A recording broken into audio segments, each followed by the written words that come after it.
గుండె ఆగిపోయింది. శ్వాస నిలిచిపోయింది. లోకం దృష్టిలో అది అంతం. కానే మీ మెదడుకి మాత్రం అసలైన ప్రయాణం ఇప్పుడే మొదలవుతుంది.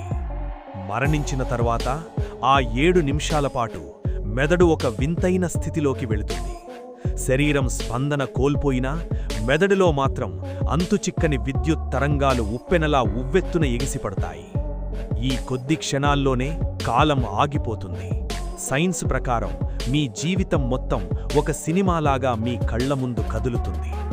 మీరు ప్రేమించిన వ్యక్తులు, మీ అనుభవాలు అన్నీ సెకండ్ల వ్యవధిలోనే రీవైండ్ అవుతాయి. ఇది ప్రకృతి ఇచ్చిన చివరి బహుమతా, లేక మనిషి పరిణామక్రమంలో ఏర్పడిన ఒక వింతైన మెకానిజమా? దీనికి సమాధానం కోసం శాస్త్రవేత్తలు ఇప్పటికీ శోధిస్తూనే ఉన్నారు. నిజం మనం ఊహించిన దానికంటే చాలా లోతైనది. ఆ నిజాన్ని వెతికే ప్రయాణంలో మాతో చేరండి. ఇది ద సర్చ్. ఇప్పుడే సబ్స్క్రైబ్ చేసుకోండి.